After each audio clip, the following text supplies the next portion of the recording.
So I hope that's okay with everybody. I'm moving to speaker view. People might do the same. And so welcome to this awesome group of people. Thank you all to the presenters and everyone for showing up. We're gonna, the genesis of this whole class series, the idea behind it is that there's just so much stuff going on right now that it's hard to keep it all together as a small business owner. There's just so much change and so much uncertainty. And what I found as being a business consultant just in the small business community is one-on-one conversations, people are like, yeah, I'm losing it. Like, I don't know how I'm gonna keep this stuff together. It's hard. And I find that people are just really, I wouldn't hear that before in the past where people would say, it's more than stress. It's, it's more than stress. And there's so many classes about tactical things you can do to balance your books and all that. That's all super important, but there's this layer of emotion and heart and that is not as easily or readily talked about in public. So this crisis toolkit is not only giving people the tools to deal with the current business climate, but also a place to be heard, express themselves, and get community support because it just feels like it's needed. I know I need it. And so that is super welcome here. And I encourage people to just be as vulnerable as you care to be. So digging into what's happening tonight, we obviously have a panel. I'll introduce the panel as when we get there. There's plenty of time to answer questions and ask questions and answer questions. I feel like that if people, even the panelists, have questions, keep the chat panel open, ask questions. We're all in this together. So there's plenty of opportunity for questions and answers. We're gonna, first of all, I actually want to say something that this is sponsored by the Sierra Small Business Development Center. They're a great resource, sierrasbdc.com. Well, there's a plethora of business resources for small business owners, including one-on-one business consulting free to anyone who asks for it that is a for-profit business. There's only a very few limitations of what topics can't be covered. One is legal, and the other is nonprofit, but besides that, there's all kinds of business specialists that can help you with technology, business strategy, marketing. So that is a wonderful resource. And I am Robert Trent. I'm Executive Director of Sierra Commons. Sierra Commons is a business igniter. We're located in Nevada City, California. What is a business igniter?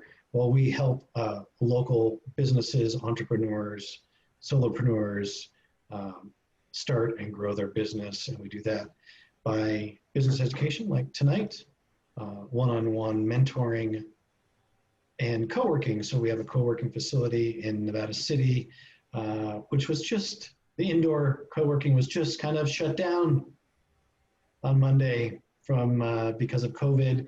We have outdoor co-working capabilities, and we're still chugging along and have a lot to offer. So sierracommons.org is where you can find out more information about Sierra Commons. So I'm going to go down the list. And I'll say that I'll start with Jennie Sparks, because she is the founder of SPARC, another co-sponsor of this session. And I'll actually just say that it's an awesome organization, and let Jennie tell us about that, and then we'll just kind of go round robin. And so Jennie, the stage is yours. If you could tell us about yourself and SPARC, that'd be great.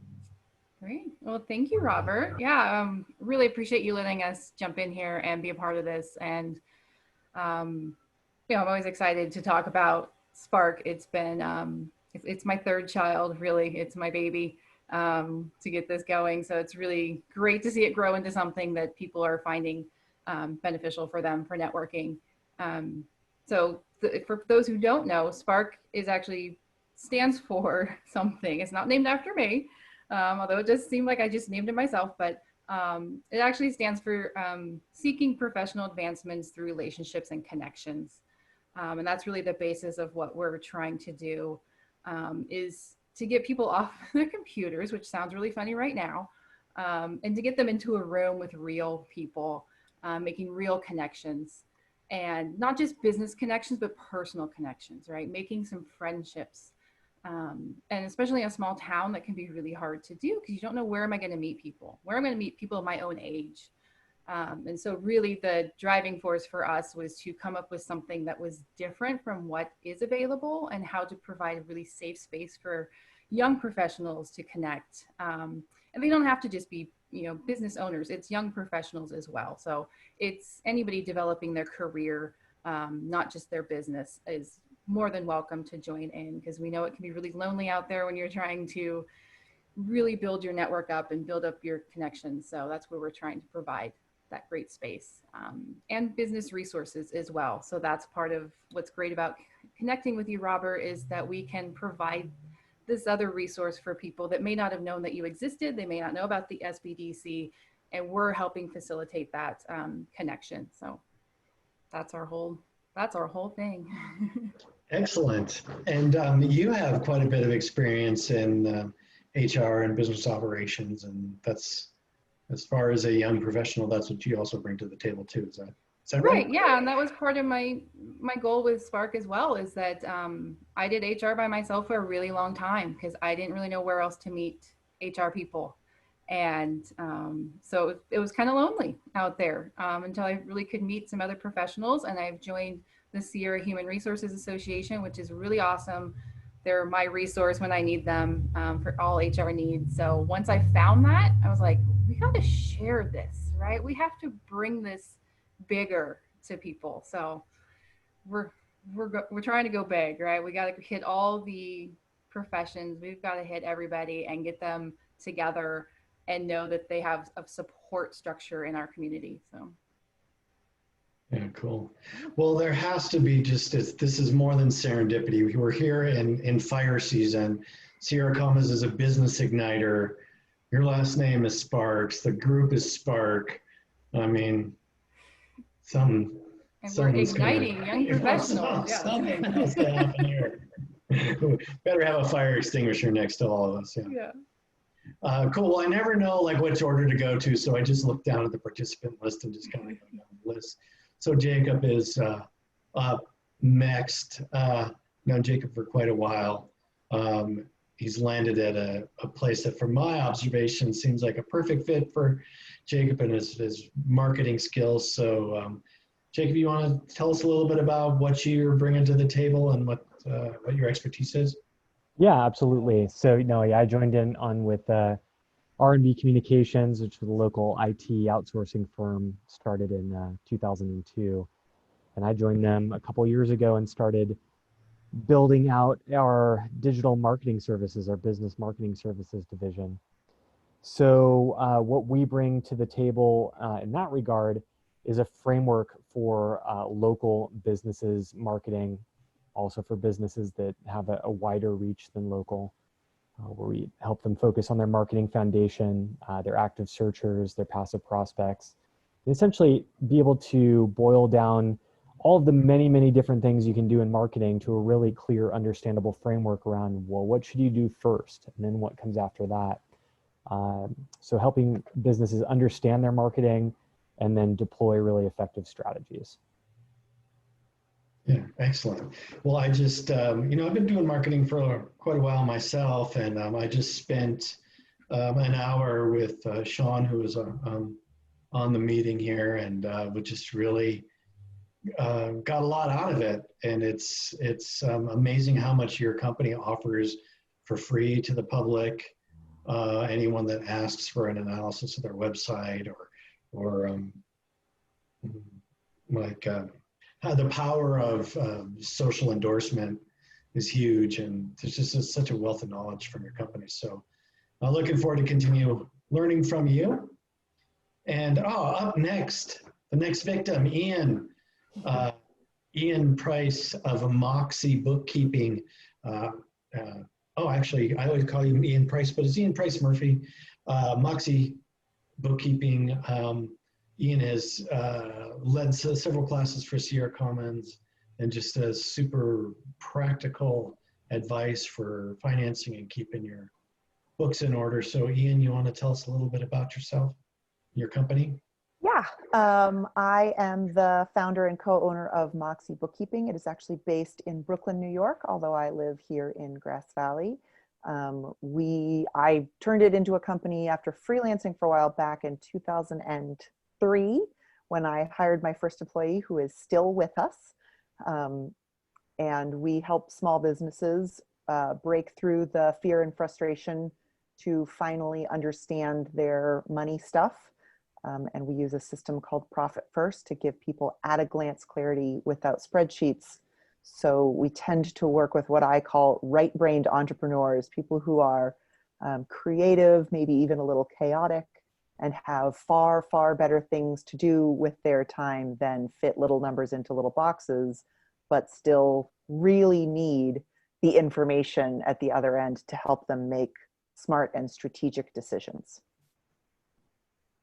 Excellent. And we have we'll get to it later, but we have a user submitted question specifically for your accounting system. So people seem to love it. Dean is up next, Dean Barda. And Dean is a financial planner.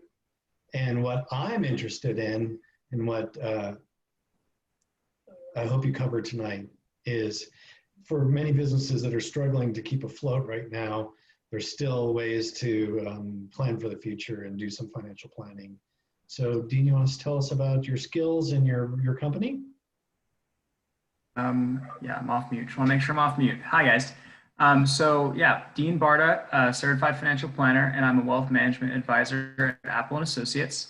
I have been in the industry for 3 years now.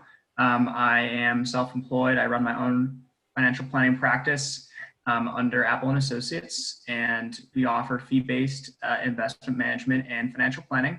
I primarily work with working professionals and business owners to help them organize their financials and plan for the future. Specifically to this, I hope to bring some value in answering questions for people that might have some, I guess, questions relating to how to go forward with their businesses in COVID. So any other things I should cover when I'm covering this? That's awesome. We'll just be a little free form, and we'll just see where it takes us. But I really can see how SPARC, being not in the age range myself of the SPARC target audience, although I'm young at heart, there's a lot of hindsight that I wish I knew back then. I've made some certain steps that you're probably encouraging people that are just beginning their careers to do now. And I'm like, I knew I should have done it then, but I didn't.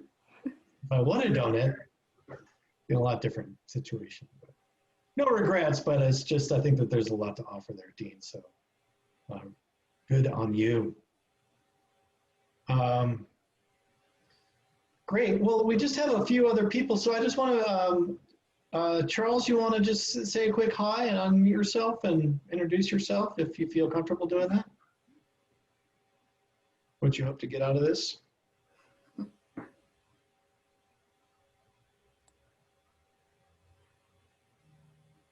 And we could also move on to Lynn, if you're up for it.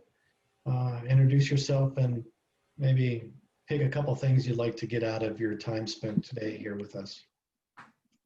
Yeah, hi guys, I'm Lynn, and I am one of the co-founders of NEO and the NEO Youth Center, and we just, as of last week, have now merged with the Friendship Club.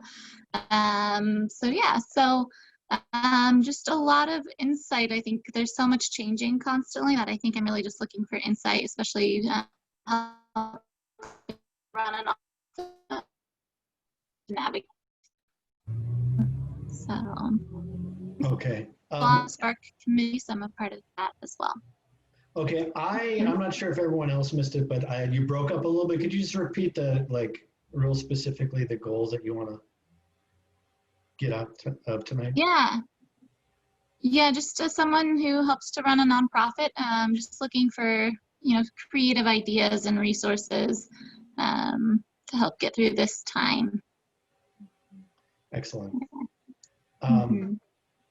Okay, so yeah, this just a commentary here is that we are spending so much time thinking of it in survival mode from March until now. At least that's where I've been at, survival mode, and I'm feeling that it's time to start trying to just get a little bit ahead of the curve. It's like, okay, crisis, trying to stabilize, okay, stable a little bit. Now, how do we move forward? And so hopefully tonight will be a mix of survival and also hope and moving forward.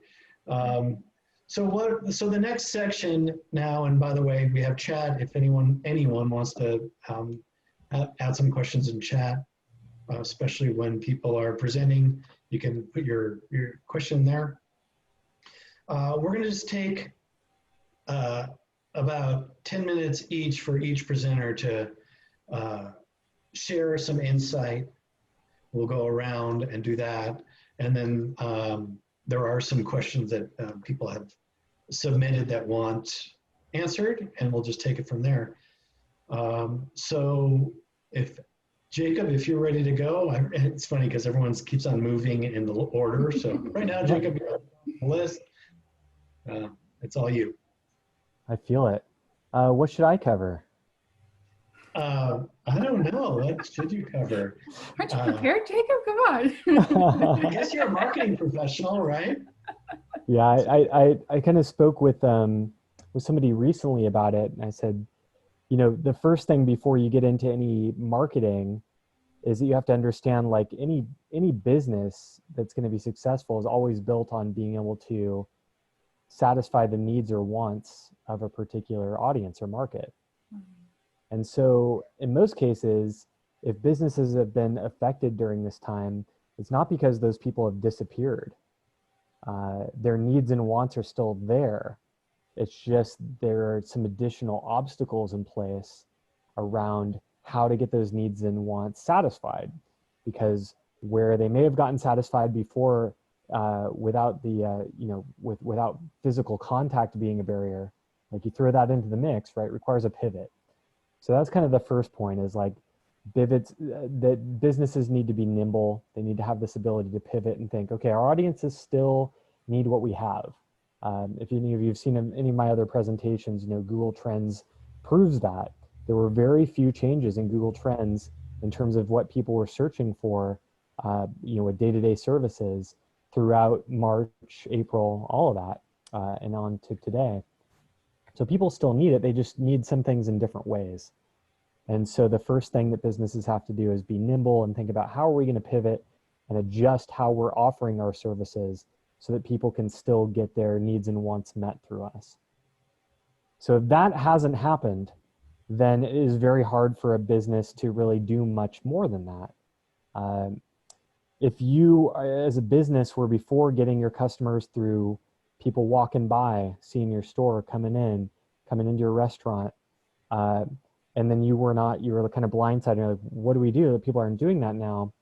Then yeah, that has to be addressed first, right? People still need food, and people still don't want to cook for themselves, but it had to shift to Well, that food now needs to find a way to get to the customer that doesn't involve them actually coming in and sitting in for a meal, for example. There have been a lot of creative strategies that happen. That's just one segment. But that's really the first kind of requisite, is that business owners need to be using this as an opportunity, even though it's really tough, right? To shift over to that, to be like, oh, we've been used to be doing things and things were working. It's like, all right, well, things haven't changed. Autopilot is off. You have to adjust to the current circumstances. And people may not find you now through the same ways that they did before, but people are still using their email. And in fact, they're using it a lot more than they were before. They're still using Facebook. And in fact, they're doing that a lot more than before. Google, a lot more than before. And they still have their phones on them just as much as before. So this gives you 4 really clear ways to be able to reach your target audience if you can no longer get them through by people just walking by, right?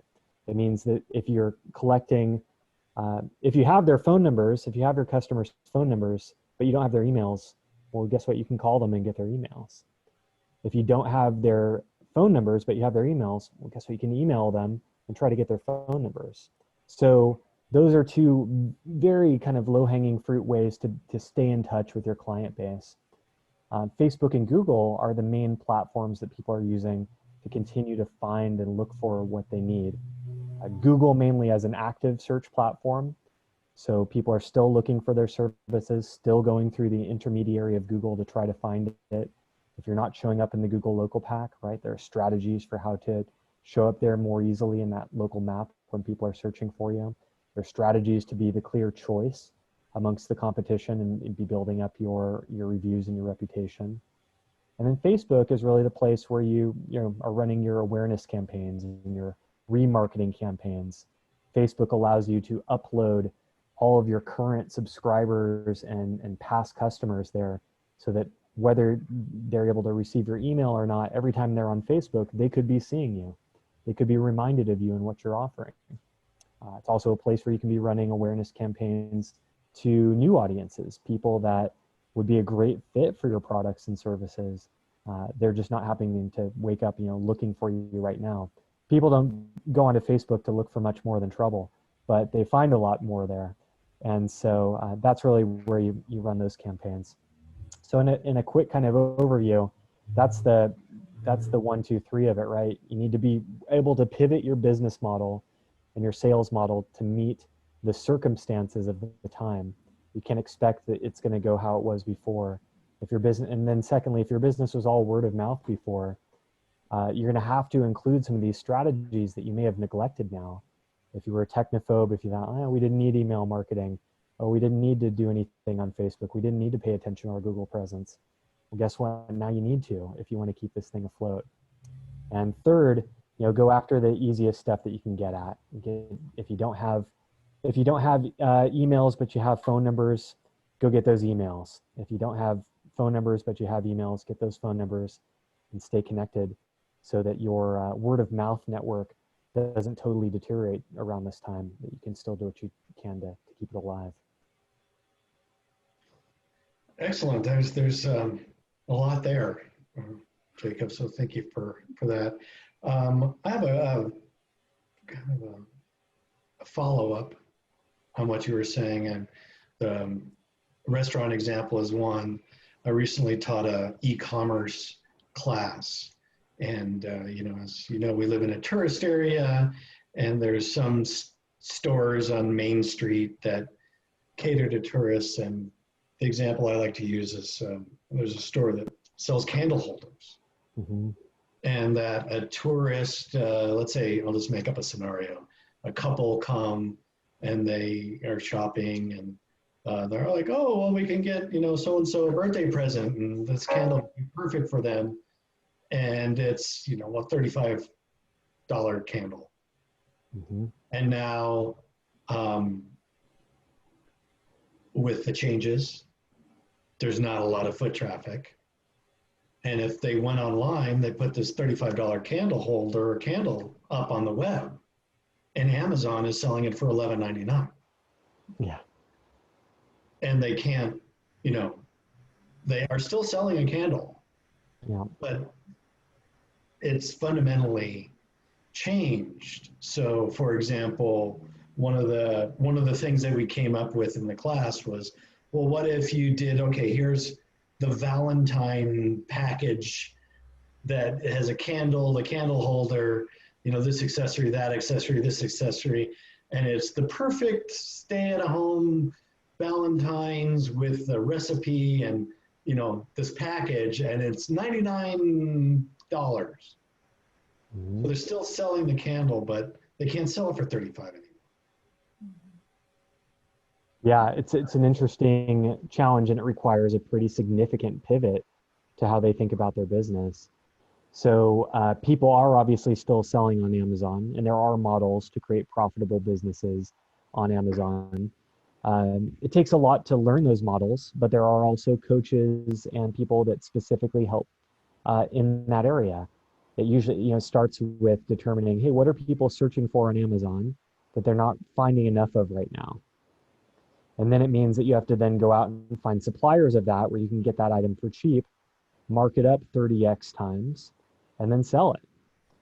But that very first step is actually a pretty challenging step. Finding that item that will be a great seller. That's a hard thing for somebody to do solo, but there are mentors and coaches for just about everything that you could imagine that you want to try to learn how to do. If I was a local business in that situation and I had an existing list of clients, then I would really try to leverage that in the same way. If you can't compete on price, then you have to compete on value and service, right? So it means having a real close communication connection with them. Hey, what do you need? What are you all looking for right now? What can we put together for you? How can we add that additional value that Amazon is not going to be able to add? That's one direction. The other direction of e-commerce that's able to compete with Amazon is highly niched, right? So they always say, you know, the riches are in the niches. So if you have a very well-defined audience and they have very well-defined needs, then you will always be able to offer something much more specifically to them than a general marketplace like Amazon is going to be able to. So they both kind of point in the same direction. The pivot there has to do with really knowing your audience, being in close connection and communication with them, and finding out what they would be willing for, where their needs are, and what they would be willing to invest in, pay for, that you can really start to build your offers around. There's this idea of kind of pre-selling, right? So that if you survey your audience and find out what they want, then you test your offer. Say, hey, based on what I've heard from all of you, it seems like you'd be really into this, and we're thinking about offering X, Y, and Z. How many of you would prepay for that right now, this amount? And you see, can you actually get sales before you put the work into building the thing? If you can, well, now you have a fire under your knee and you actually need to build it. But if you can't, then you've saved the time, money, energy of building something that wasn't going to sell in the first place. Yeah. Yeah, and it's complicated stuff in some ways. And so your business helps people with that, and you have a lot of free tools there. Do you have any suggestions for other resources where people that are finding they need to pivot? Any specific? Yeah, for the pivot part, that's interesting. You know, what are the resources there? I mean, the best resource for needing to pivot is if you have connection with your existing clients and that you're spending your time. You're always either rich in time or money. And so if you're rich in money and you got plenty of clients right now, like a lot of contractors, well, you're not having to do this pivot thing, right? Like through this time, people were stuck at home and they started doing all these improvement projects. And so a lot of contractors, their business didn't go down or even stay flat. It went up during this period. But other people where it's dropped off, well, now guess what? Yeah, you're not as rich in clients, but you sure are rich in time. And I was concerned we were going to be in that position. And so I immediately snapped into action and started building a lot of new services, offers, and stuff that has now been a huge boon for us in our growth. Because stuff didn't actually drop off, but I was concerned it would. And so I still use that time to be super active in building. But if you're rich in time, one of the best ways to spend that time is talking to your existing and past customers and clients, finding out what's happening for them, how have their needs changed, talking to them, right? Saying, how do we need to pivot our service, not waiting, offering the same thing you were offering pre-COVID and expecting the same results, but getting in there, using that time to be having lots of conversations, talking with your strategic alliances and partners. What do they need? How can you make it easier for them to be referring to you right now? Because they're talking to their clients and they're overlapping with you and you don't have competition. What are they hearing from their customers that's really needed? So if you have time, that's the opportunity to be building and investing in research and direct conversations with people. If you have money, well, then you're busy serving those clients. And that can be its own trap, because then you can always be stuck doing the same thing, never really innovating, never really addressing other core features of your business that are important for your long-term growth and scaling. And then you end up in a situation where unexpected events happen and a big chunk of your client base drops out and you're left with oh, we just never got around to having a social media presence or having any digital ad campaigns or monitoring our reputation. We had a cleaning client like that where 30% of our business dropped out immediately because people didn't want, that 30% didn't want anybody in their home. But guess what? The searches for cleaning services at that same time went up 50%, but she wasn't being found for those new searches. So it could have been an opportunity for her to actually have grown then. She just wasn't prepared for it. Yeah.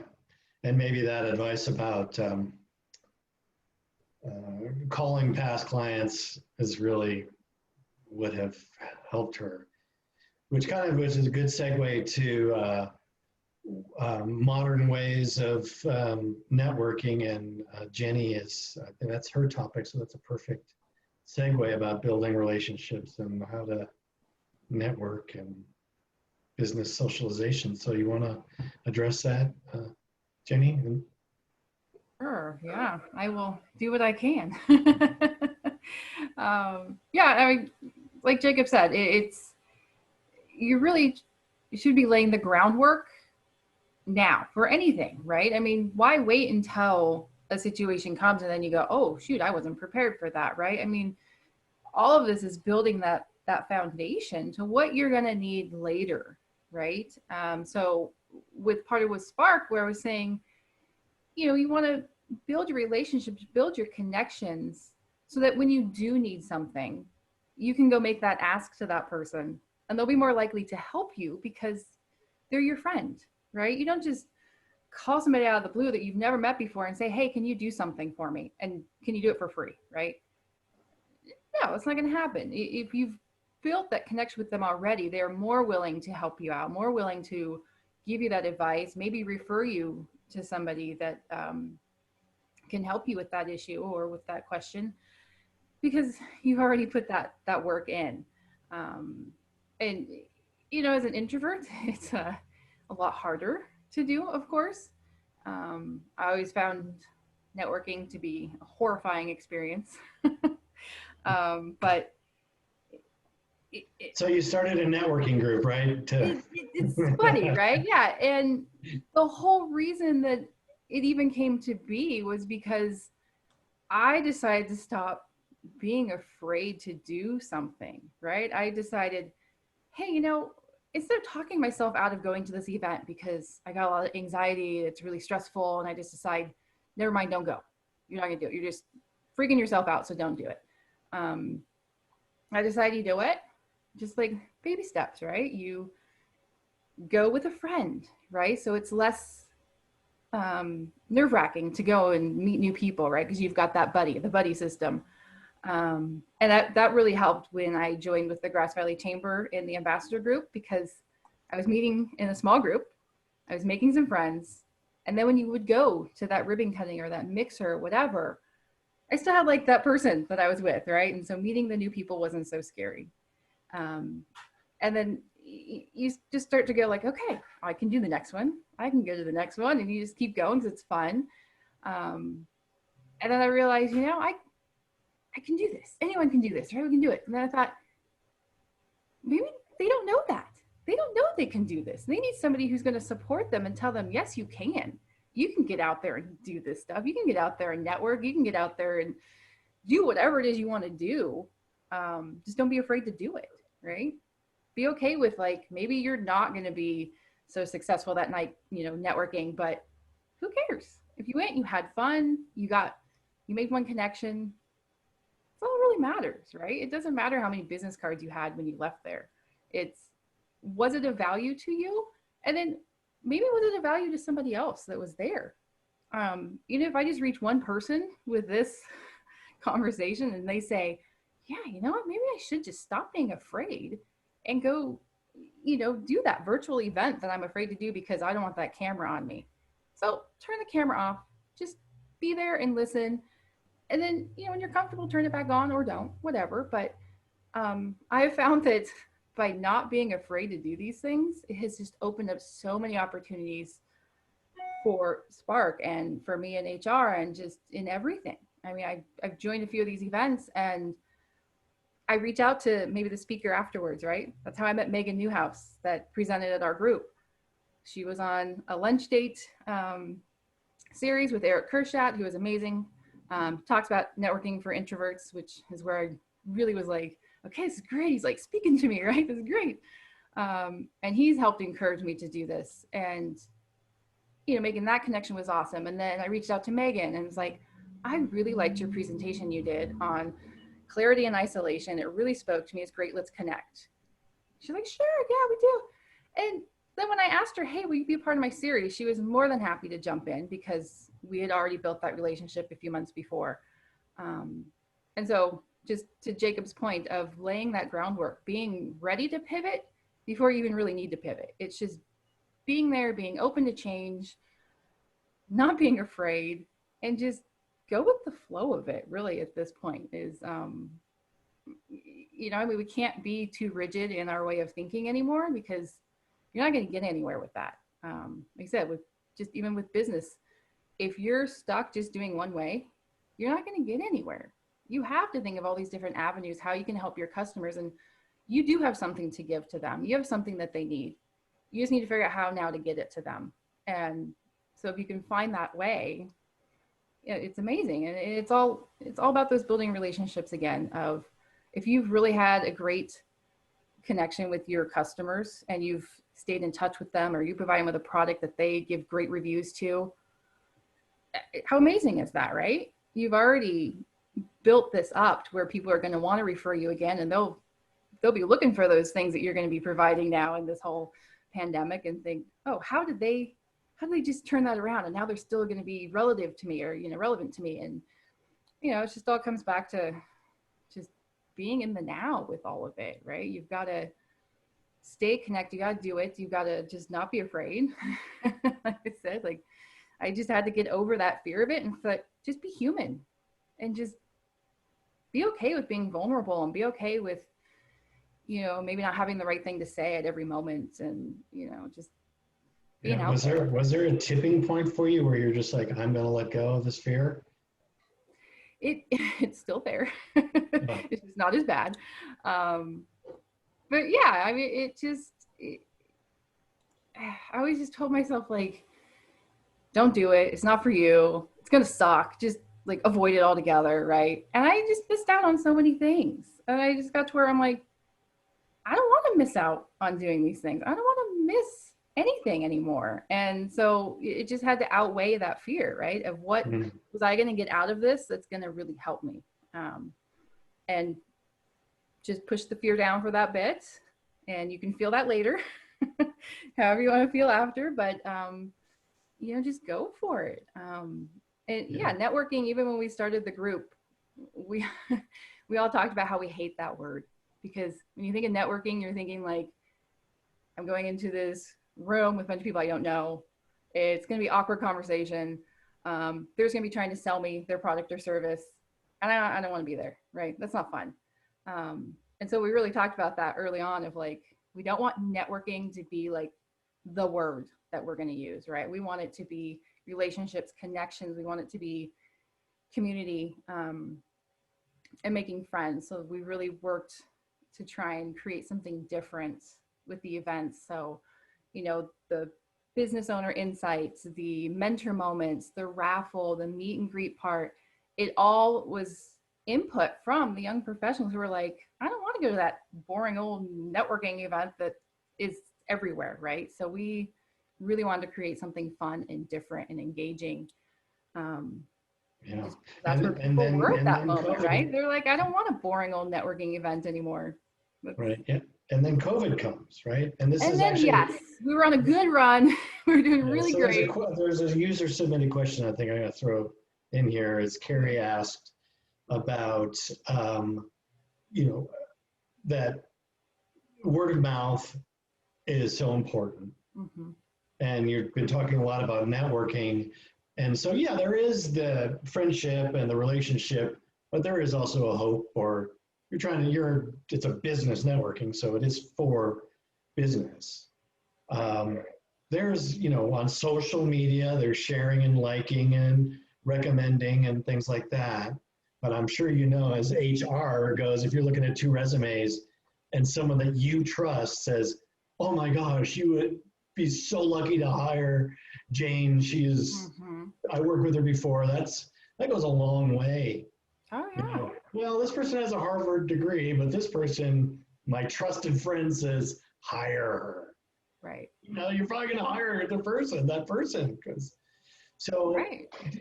Are you finding, like, going through what we're going through now, like you had analog networking, now we're Zooming and all those things. Like, is there a distinction? Is something lost? Is there something more that we should be doing or less? I don't know. Yeah, no, that's a tough one because, like you said, I was in that place of survival mode initially as well. And so I wasn't taking the time to,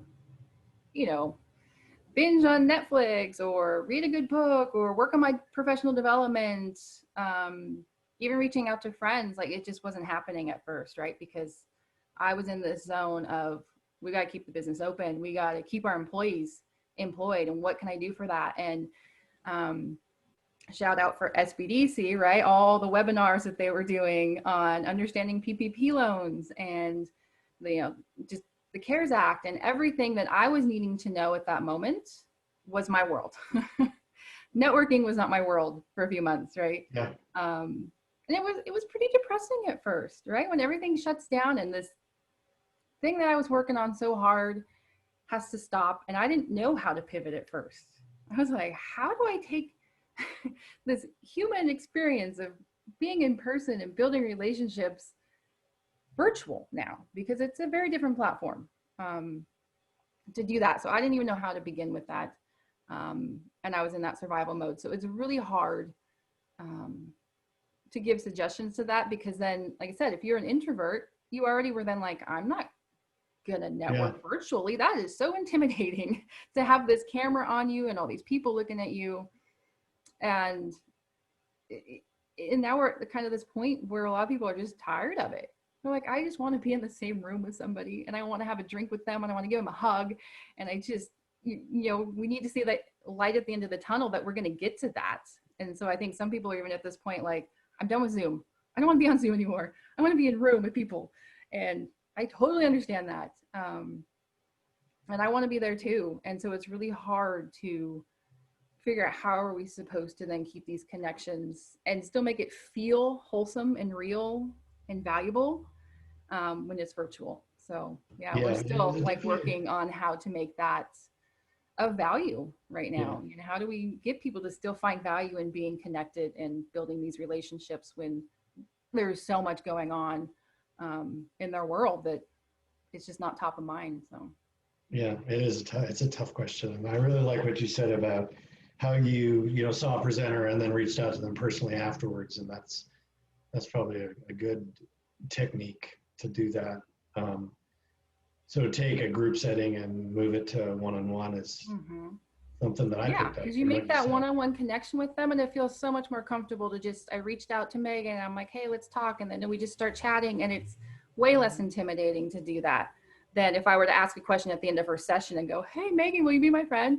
You know, that would just be kind of weird. So you do that after that initial time you see somebody. And I think it helps them too to be like, oh, somebody heard what I was saying and they connected with that and it resonated with them. And how good do you think that makes them feel to know that what they were talking about really was of value to that person? So it's just part of that feedback and communication that is so important. So yeah, excellent. So anyone watching this, feel free to reach out to any of the presenters and we'll be buds.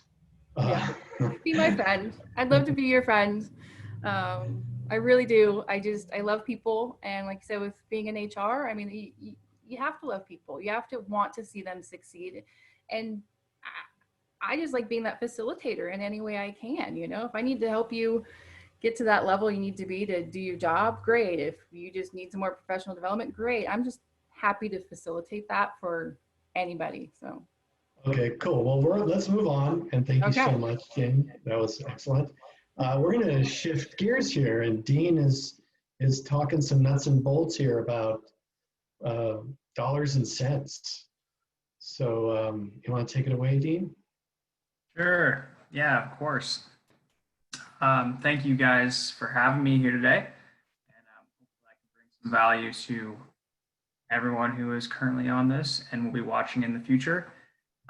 So I'm happy to answer questions as they come up, but a few things that I guess I want to say is if you're in a position where you're feeling uncertain with your business or you're not really sure what your next step would be.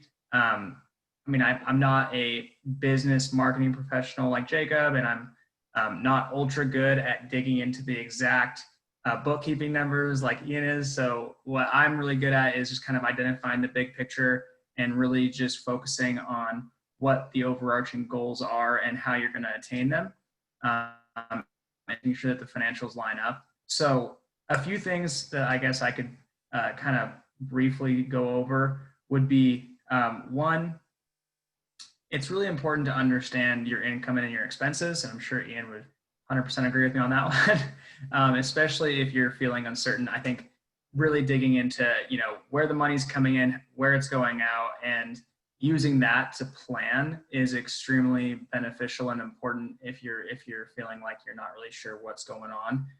And also, I mean, especially in this environment that we're in right now, I think a lot of people realize the value of an emergency fund. Those can be very critical in times of uncertainty, especially if you're finding yourself up against a wall. So having just liquid money available that you can draw on when need be, super valuable. Also, knowing what you can take advantage of as far as different subsidies that are available. So if you're a business, you know, there's the PP or the EIDL. If you're an individual, knowing if you qualify for unemployment or what other types of benefits that may be available to you to offer just as support. And then also understanding what your leverage is and like your debt. And right now we're in a historically very actually record low interest rates. So if you have debt that you're using to structure your business, it might be worthwhile to just review it and making sure that your debt is one, consolidated, and two, that it's as low as you can go as far as, you know, what you're paying for that money. And a lot of people use debt to grow their business, and that's not a bad thing. There's a lot of good types of debt, but if you can take advantage of the current low rate environment, then it's definitely worthwhile. So what about businesses or entrepreneurs that are just racking up their credit card? Do you have any suggestion for that? Yeah, absolutely. I mean, if you're in a position where you're racking up a credit card, I guess my first question is this business sustainable? Number one, because if you have the business plan done and you know where the incomes and outgoes are going, making sure that, I mean, truthfully, if you're going to be racking up a credit card and you're going to be digging yourself into that kind of a hole, you want to make sure that this business plan is really solid. Two, if you're in that situation, you could look at, and let's say you're on a credit card that's actually causing you to pay interest, then you could look at different options such as credit card consolidation loans.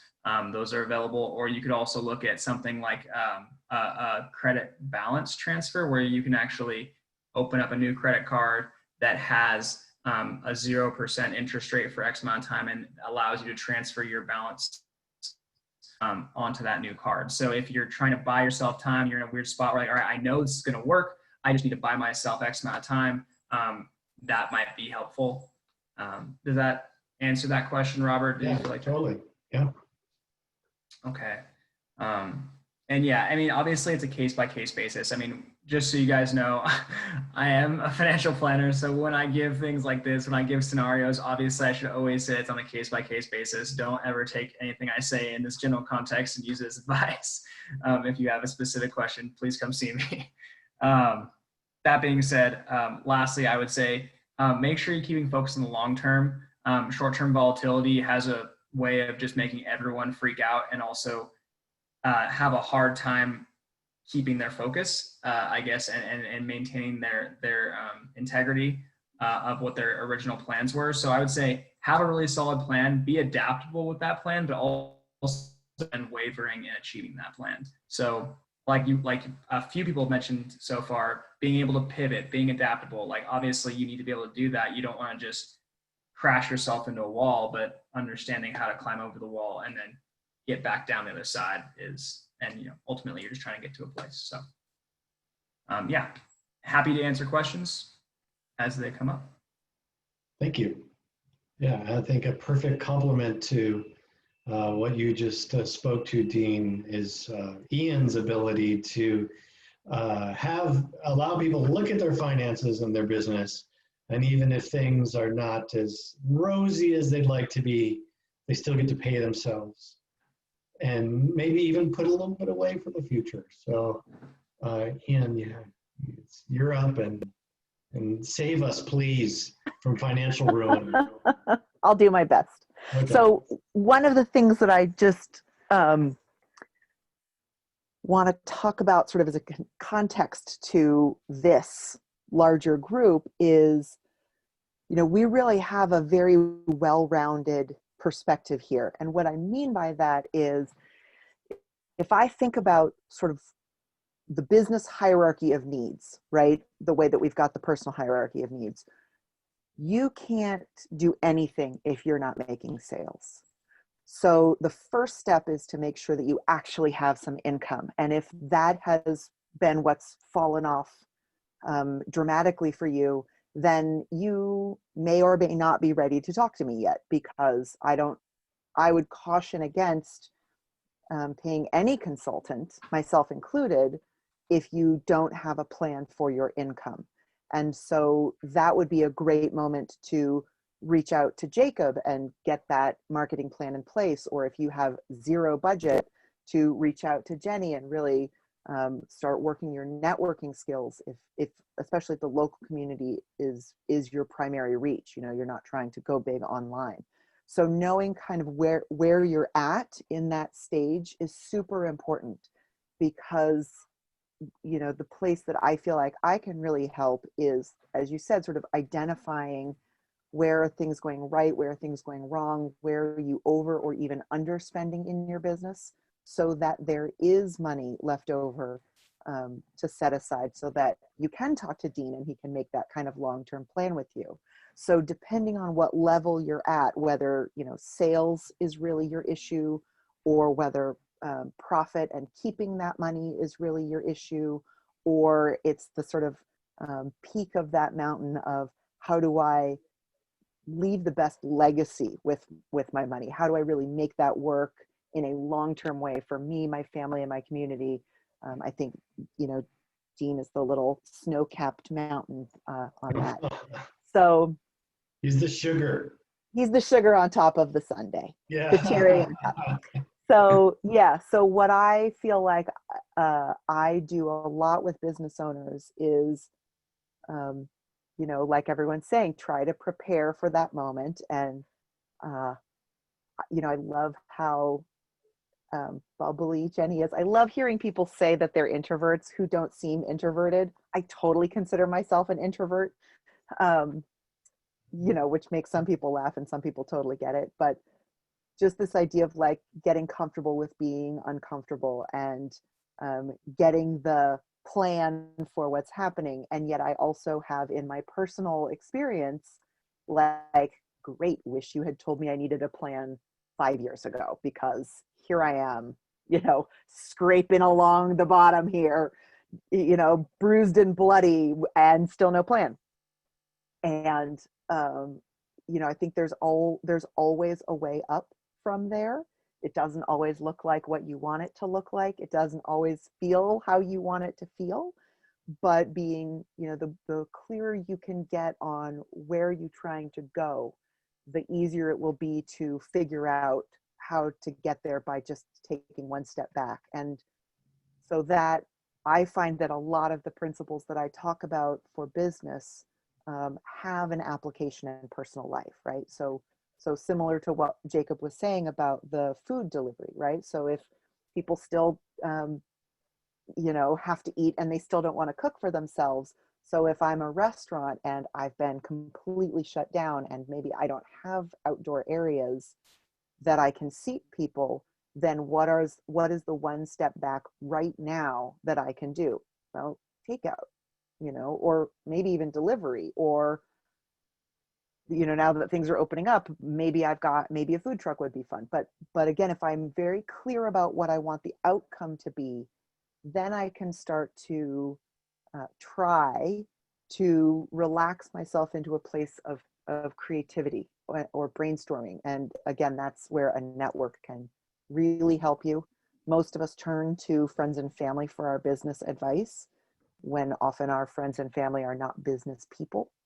Sometimes they're not even that supportive of our efforts. And so I think it's really nice to be able to have some objective or some peer support, like Jennie offers at SPARC, to be able to get input from people who, you know, who may know people that you are like, oh, I'd love to meet that person, or hey, you know, have you ever thought about, or just things to kind of help get that going again. You know, because it sounds like I'm being a jerk when I say it, but it's actually true. You know, the way to become a millionaire is earn more than you spend and wait. Yeah. Like, that's literally it. Yeah. So I have a question for you. Yes. Do you believe in the saying, you have to spend money to make money? Heck no. No. I pretty much am allergic to almost all traditional business advice. So I think that it is hard to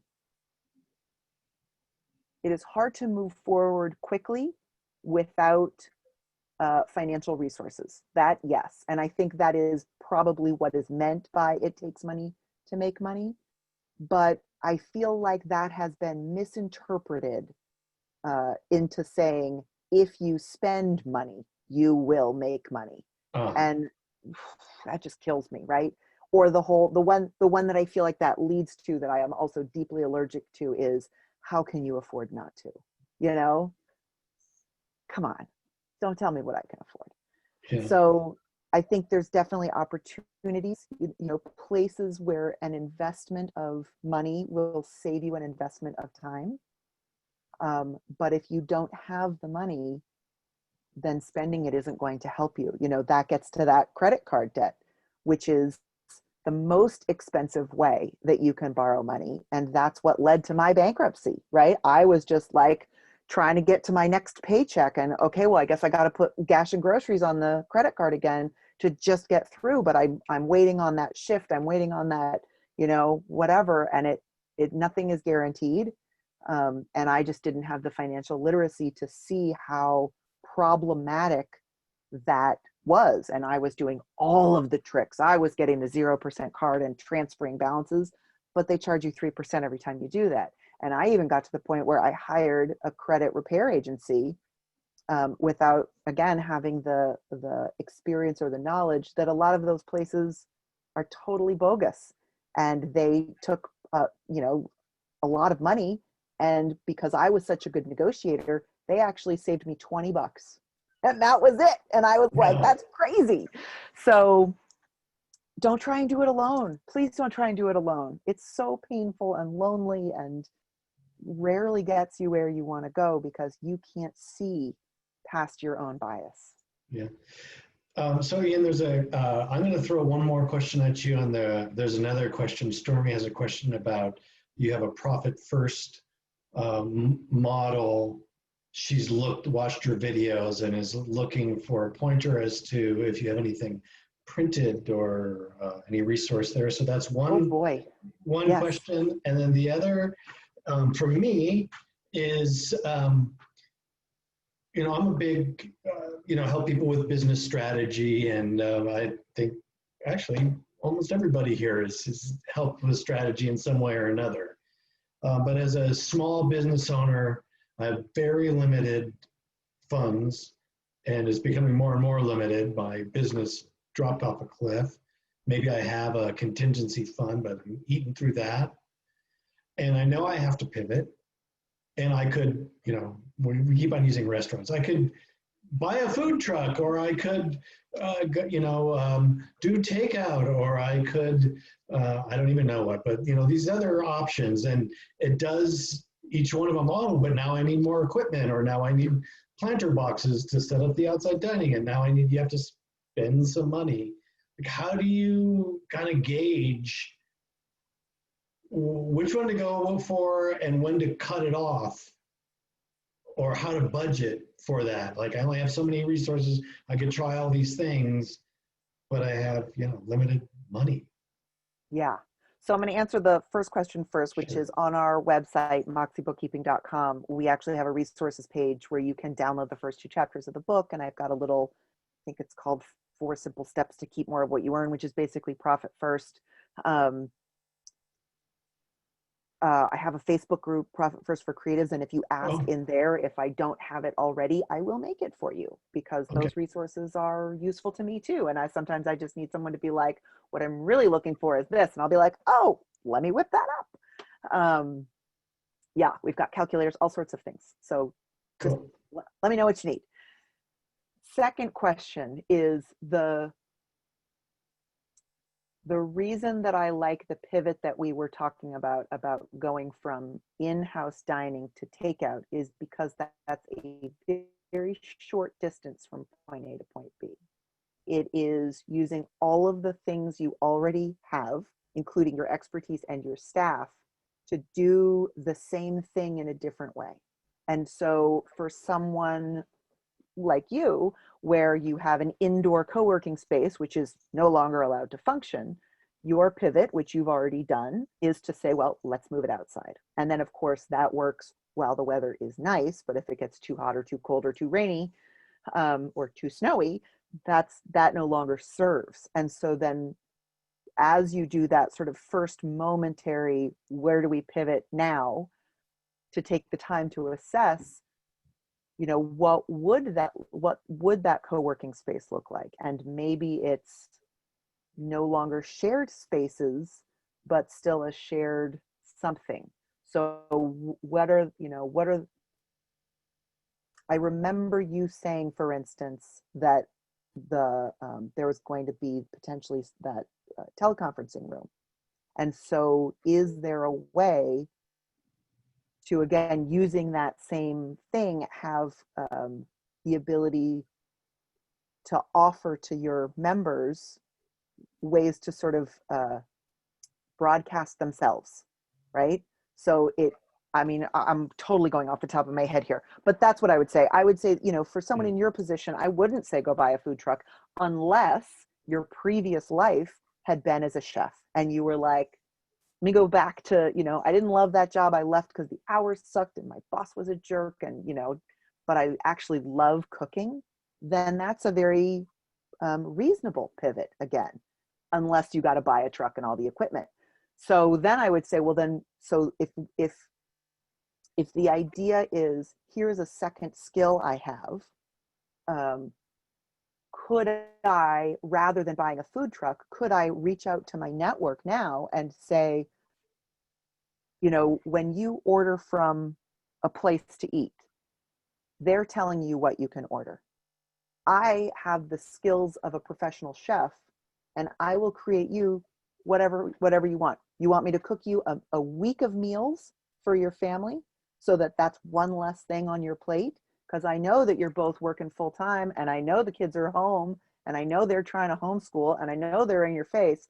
So would it be of value to you if I were to deliver you some version of meals, pre-packaged, reusable containers? I'll swap them out and wash them, sterilize them at home, and then bring them to you in Tupperware, you know, and so that would be the kind of pivot that I would be talking about. Nothing that would take a huge investment.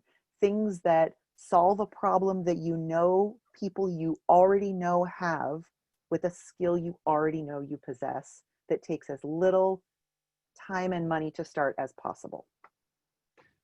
Love it. So the shortest distance between A and B, one of the things about restaurants that came to my mind was I started to see buy yeast from us, buy flour from us, like they were already getting those supplies, and now they were just selling them to the public. So that was cool. So thank you so much, Ian. We're gonna move on to the next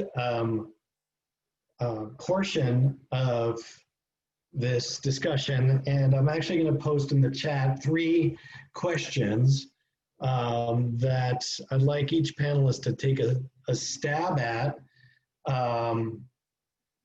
And again, we'll just go around the group, and I guess I'll go backwards. I'll start with Jennie.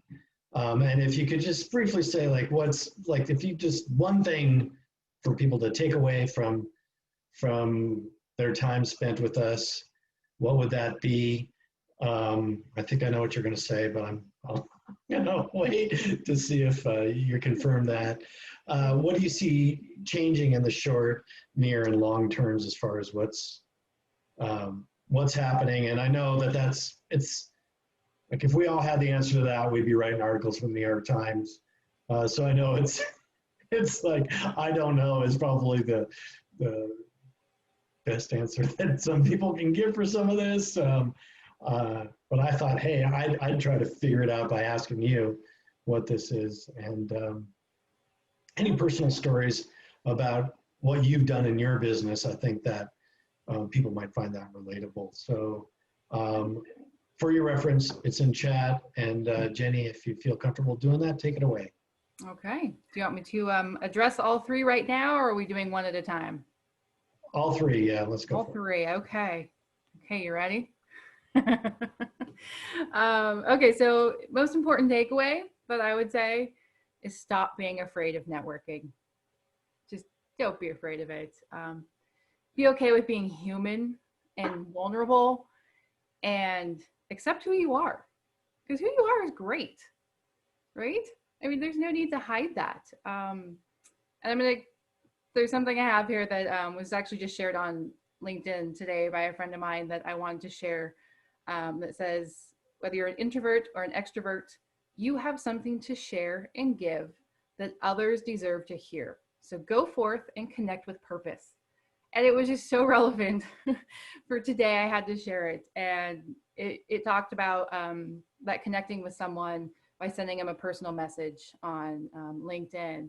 And after you do that initial connection, make sure you do another thank you or a follow-up message with that. Just keep in touch.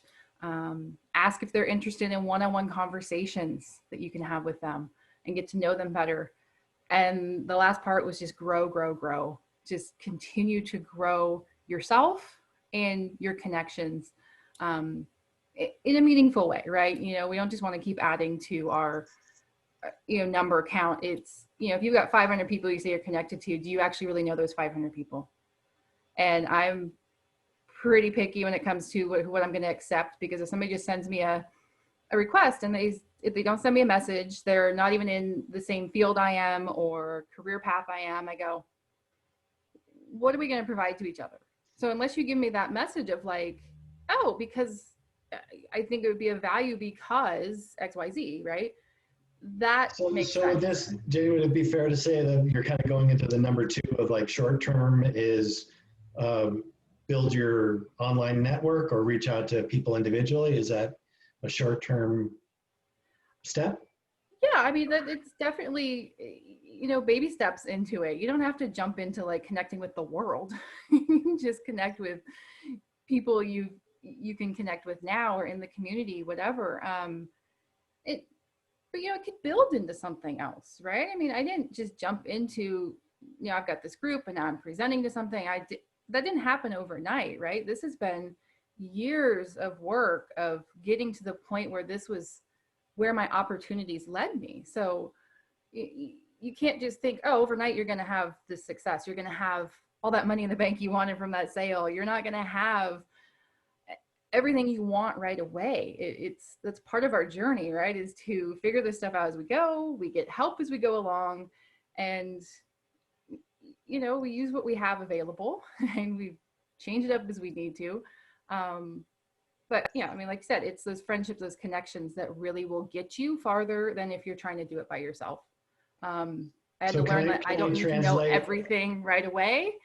I could ask those questions. I could get those answers. I could have people that support me. I don't have to know it all and do it all, right? I have people that help me do this. So right. So kind of what I'm hearing is reach out to people in your network, grow your network based on personal outreach, and be selective. I know, like, I get LinkedIn like realtors. If I'm not buying a house, I pretty much know that they want to sell me a house. Right. But if it's another business consultant or something that's, hey, let's talk, I noticed like something similar. Yeah, okay. And then build those relationships by connecting and nurturing those relationships. And then what would you say the longer, I've grown my network, I've built the relationships, and then the longer term part would be what?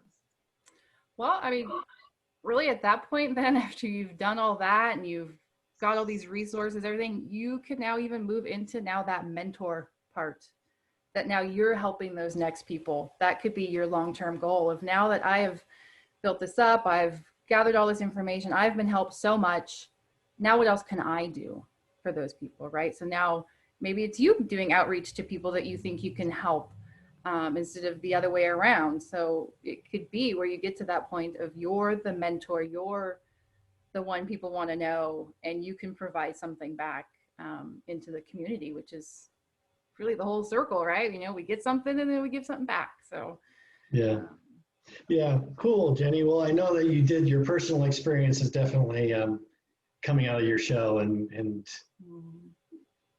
kind of reaching that tipping point and going forward with networking. So thank you for sharing that earlier. You're welcome. Yeah, and I feel like, my desire to do good outweighs the fear of doing anything, right? I have such a passion to do what I'm doing with SPARC and to do good and to do all these things that I enjoy, that the fear just kind of goes to the side, because I have such a desire to do good that the rest of it doesn't really matter. So if you can get to that point where you're like, screw the fear and move forward, you'll be pretty good. Yeah, super inspirational. Thank you, Jennie. Jacob, how about you try to tackle this? Yeah, thanks, Jennie. Appreciate that. What is the one takeaway that you feel is most important for small business owners to do related to, I'll say, business development? I'll say this: if you don't have a Google My Business listing created, or if you haven't claimed and verified yours, that's pretty low-hanging fruit. That's how I'll post a resource for that right there. That is a free training on how to create or claim and verify your Google My Business listing. That's free real estate that Google gives you. And it's one of these things where if a business hasn't done it and then they do it, they weren't seen before and now they are seen, with 30 minutes of their time, they probably can't get much better bang for their investment than that. It's free and it's 30 minutes. What do you see changing in the short, near, and long terms related to business development?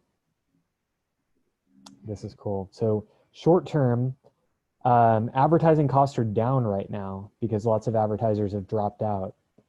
I suspect that those will begin to go back up again as more advertisers enter back in, or as market share continues to be claimed by bigger players. with bigger budgets, and they start to, claim a lot of that. They start to suck up all of that advertising space that's dried up. But for now, that's a really good opportunity for smaller businesses to get a lot more exposure at a cheaper price, because these things are marketplaces that are basically auctioning off that space. The fewer people that are going for those keywords and bidding on them, the lower those costs are. So that's going to change in the short term.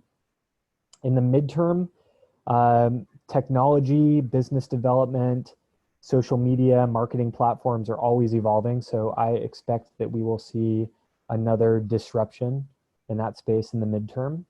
There will be some other key player or consolidation or breaking up or something. This direction is consolidation, although a lot of times there's talk of breaking up these big companies, but probably not. What do you think about TikTok? Is that a player?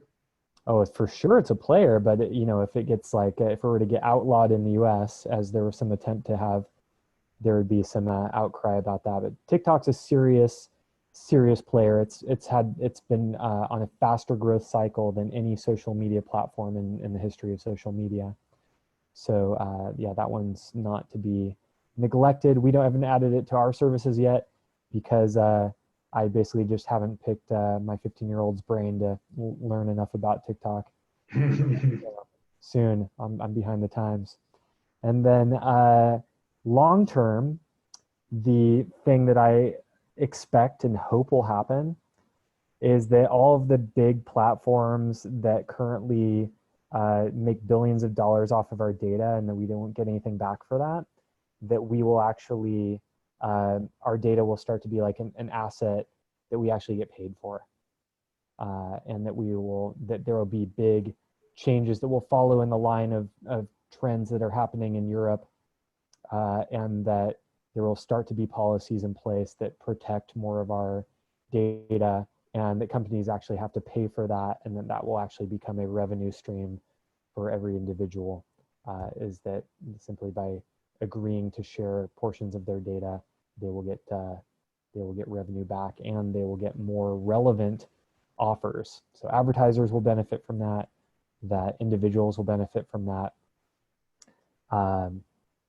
Platforms will not benefit quite as much, but the people and advertisers will benefit a lot more from that change.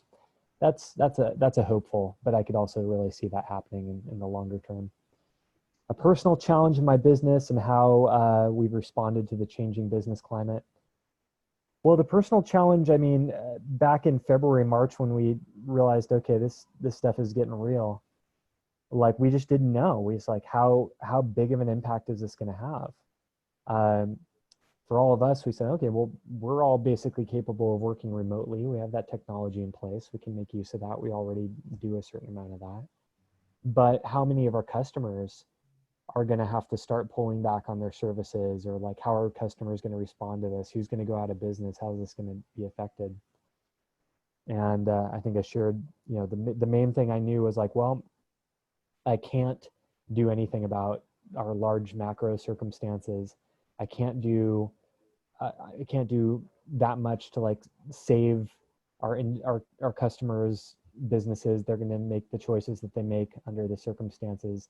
What I can do is see what do we have control of, and what are the new opportunities that these conditions are presenting? What are the new needs that are on the table, and how can we begin to shift the focus of our services and our offers and our marketing to address these new needs and to play a leadership role in that. And so I created a new presentation and a new sales process, and I launched a live webinar, and I basically put all of my effort into that. And I created a Facebook group called the Nevada County Small Business Mastermind.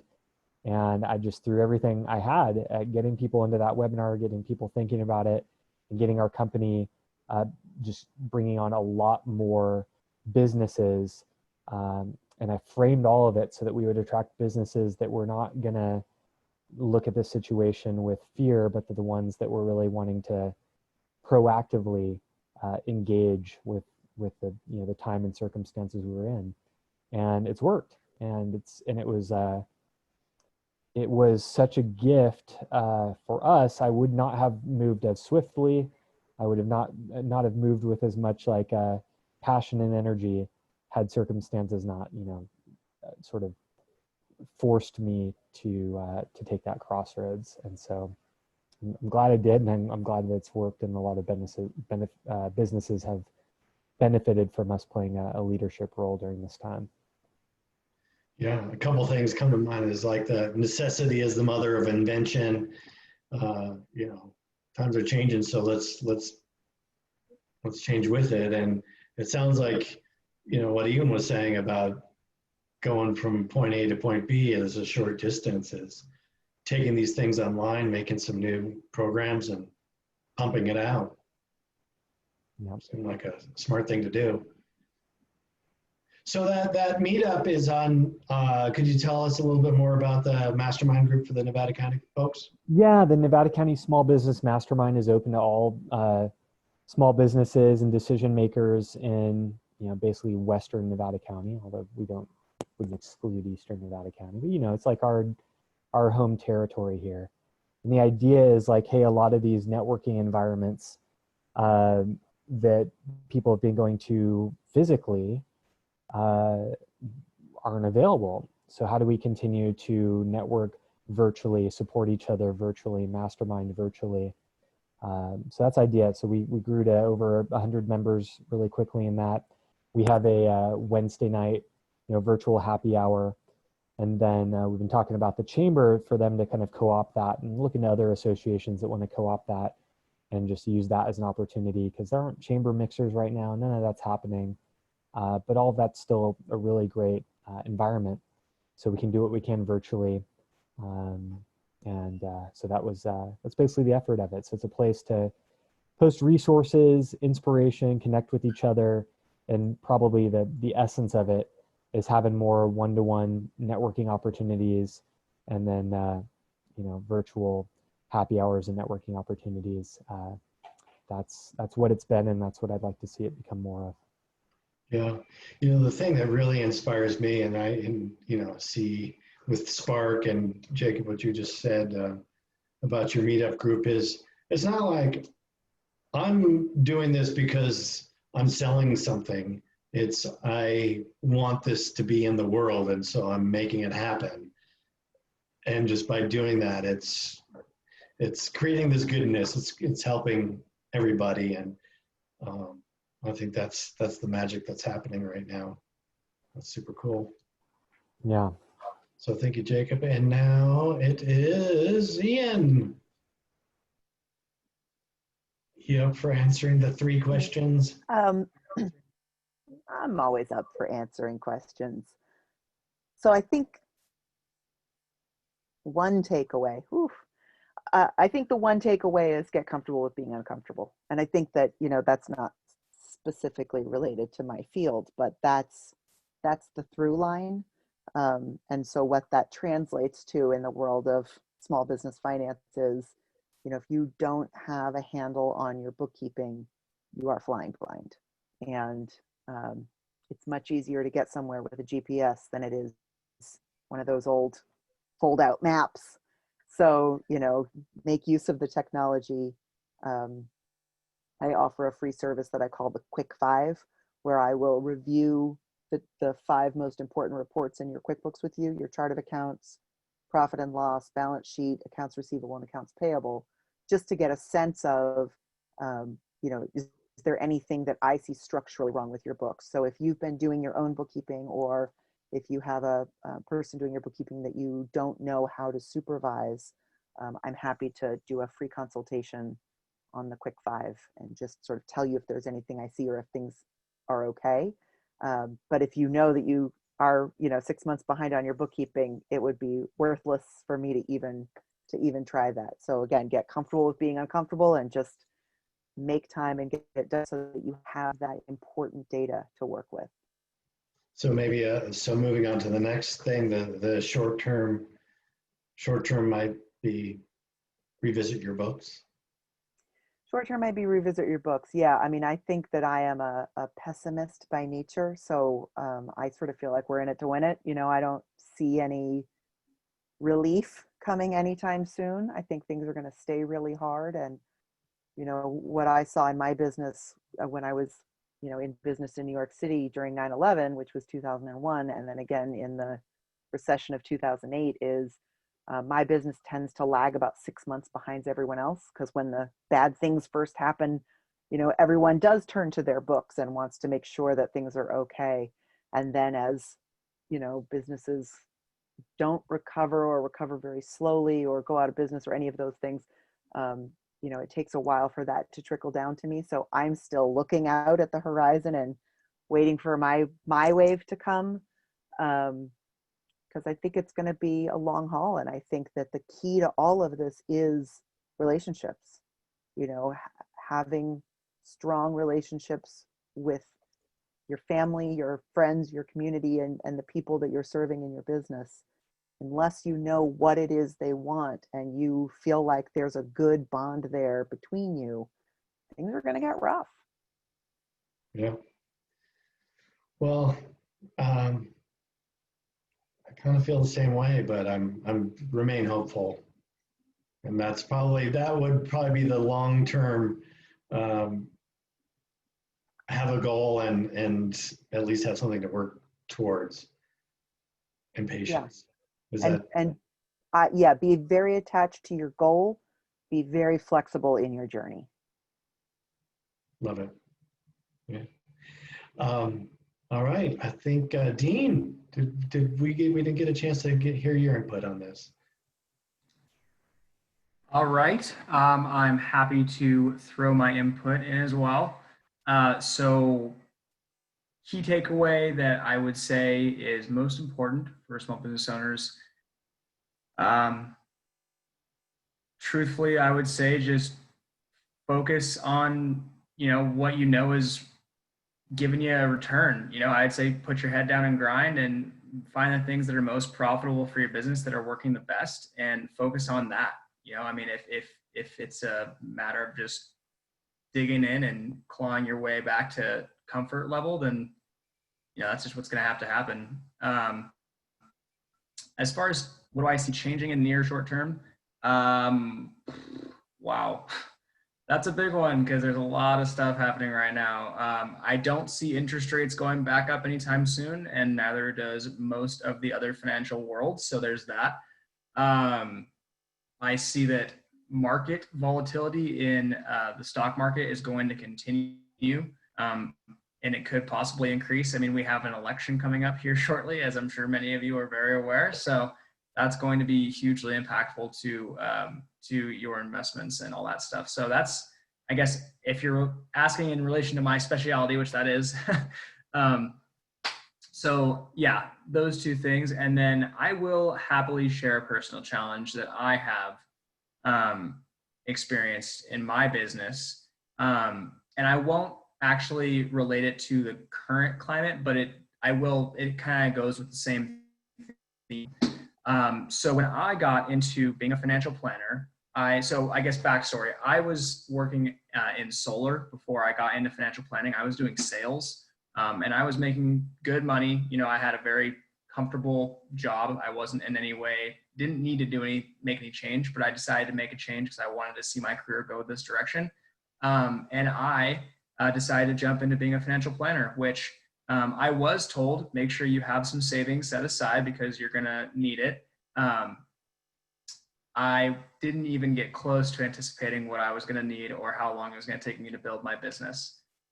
Building a business is a just gritty struggle, and it takes a lot of grit and hard work and literal blood, sweat, and tears. Like that, that saying does not go without a lot of truth. And I first got to experience what it was like to rack up thousands of dollars in credit card debt. I mean, I was so deep in the hole, I didn't even know how I was going to get out of that hole. And I didn't know what to do. So, and to my point earlier, if you are in a position where you're uncomfortable and you don't know what to do, find what will work, what's going to make you money today, put your head down and do that a lot, and keep doing it until you survive. And then you can continue to focus on what your long-term plan is. and work with people like Ian who are lifesavers when it comes to helping you understand what you can do to like make things ultra efficient. And that's my 2 cents. That's great. That's awesome. Yeah, I mean, it's hard to like, if you're a financial planner and having hard financial times, or like I've, I'm a business advisor, and not all my businesses have been successful. That's for sure. It's like you gotta fight the fight, and know when to hold them and know when to fold them and all that stuff. So that took a lot of guts, Dean, and I'm glad that you're finding success now. Oh yeah, thank you. I mean, honestly, paying your dues is, I think, something that comes with any business owner. I mean, I don't care what your business is. Starting something out is going to take struggle. There's going to be a lot of times you trip and fall on your face, and you're going to have some scars, and those scars are going to remind you not to do what you did before. Yeah. So I have actually a kind of a technical, I don't know if it's technical, but I have a question for you. It's you're talking about market volatility and low interest rates. And, I know a little bit about this stuff, and then I hear news and I'm like, okay, so from what I understand, the Feds have decided to not care as much about inflation and control inflation. So if we have higher inflation rate, and our primary audience here is small businesses that are selling products and services, things are going to cost more for them.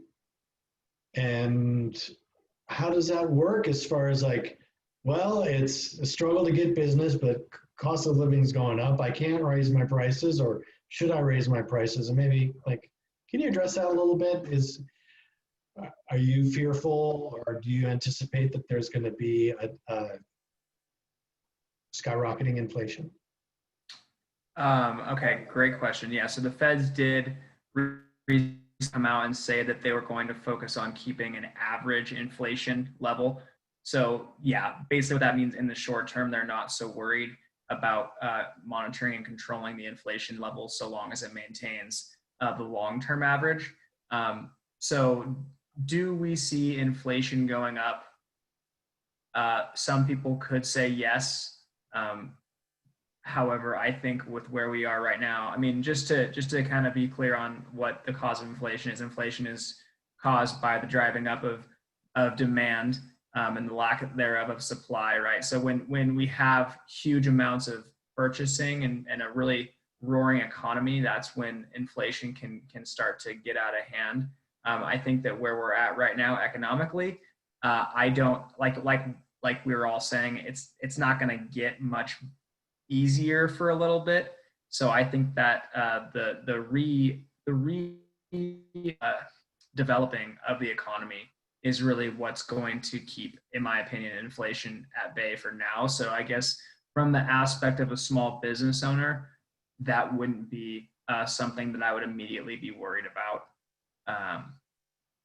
in my personal opinion. Obviously, there's a lot of economists that would say differently, but I think the overarching consensus among most economists these days right now is that inflation really isn't one of the major, I mean, sure, in the next 4 to 5 years, yeah, you'll probably see some inflation once the economy gets ramped back up. But in the short term, I would say,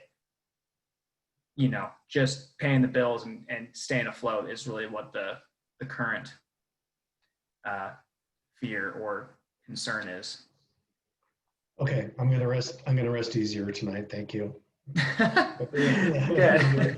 Good. I'll go with what you said, not what the other economists say or the other financial people Yeah. say. Cool. I wanted to. There was one more question, and it's probably Jacob might be good, but to address this, but anyone can chime in. I didn't ask it earlier, so I apologize. Matthew had a question. A local small business owner just starting a brand new business and wants to advertise, but doesn't want to give his money to Google and Facebook and big corporations. So is there any, you know, I know you mentioned business? free. I'm actually not going to say. I don't want to. Yeah, it's a regulated business. So, anyways, I hear you about the Google listing, and that's free, and that's not giving money. But any other suggestions as far as advertising and not doing it with major corporations? I mean, my personal experience has been, and truthfully the most profitable advertising I've ever done is making strategic connections with people that are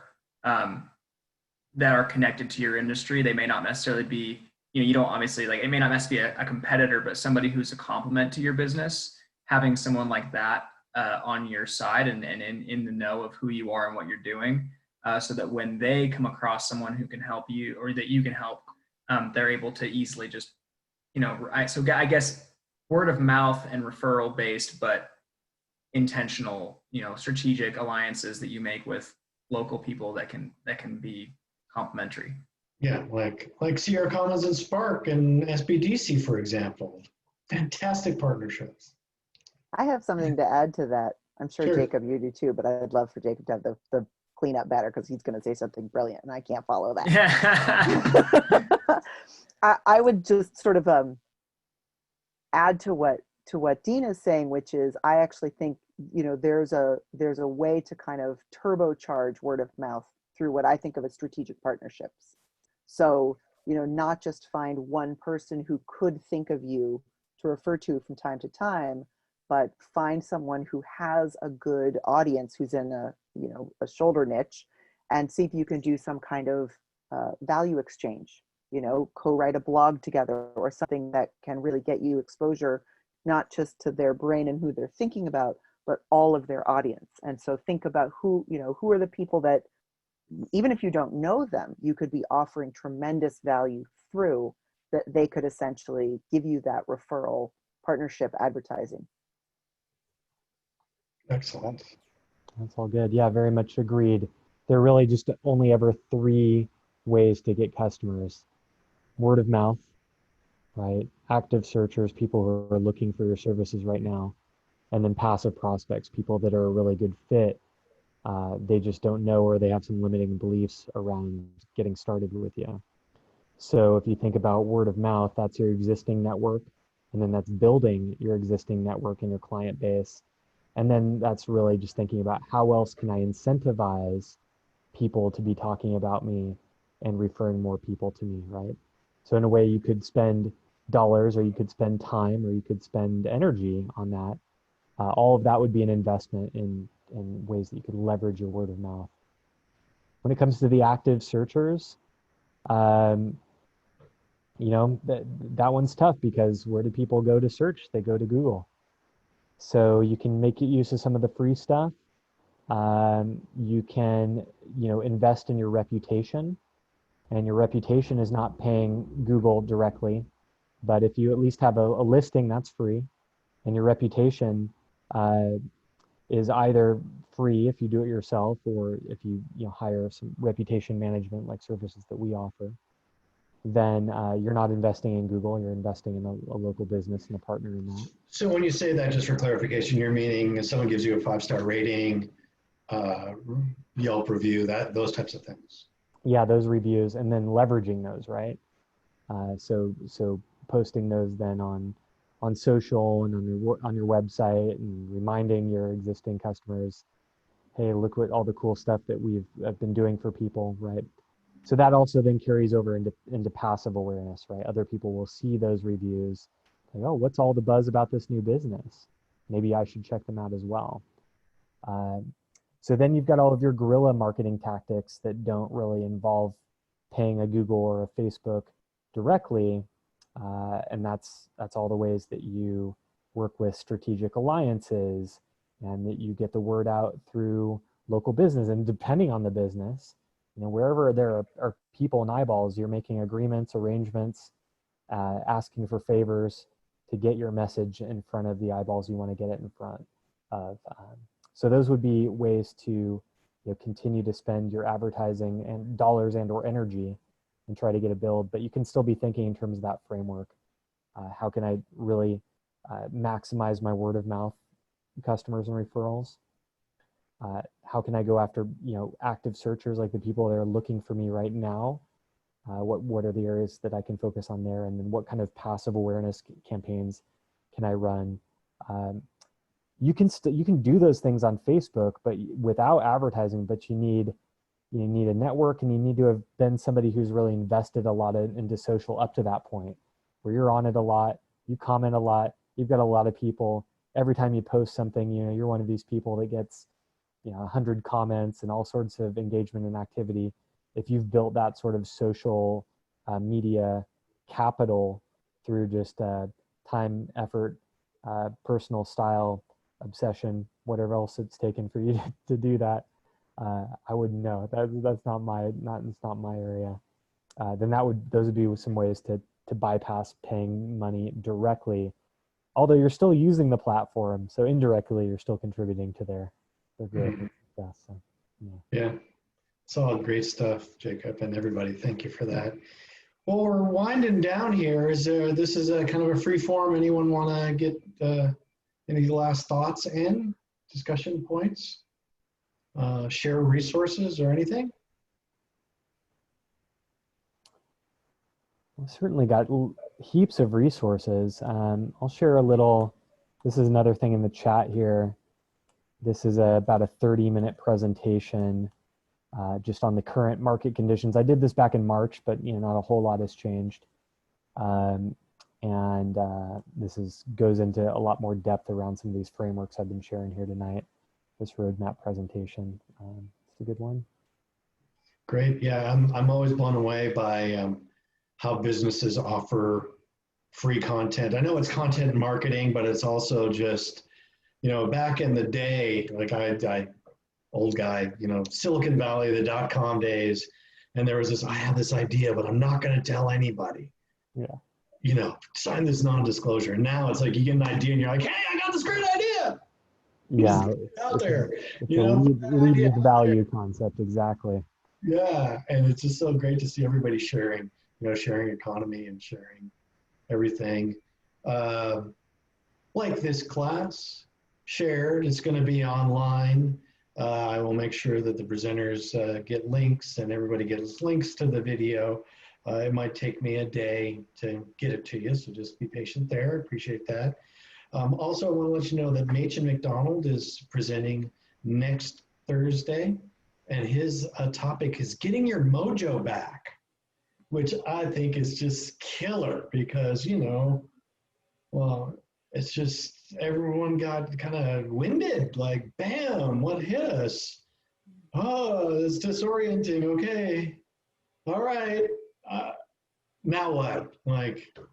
And he's going to talk about getting an action plan, finding some inner peace so you can move forward and work in that mojo so you have that inner strength to get out there and kind of reclaim some of your energy.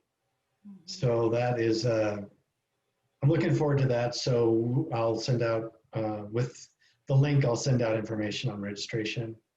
I really appreciate everyone's participation, what everyone's doing for the community. It feels really good coming together. I'm like, oh, well, maybe I shouldn't go to therapy. Maybe I should just get a group of people together and talk about business and support each other. Yeah, awesome, cool.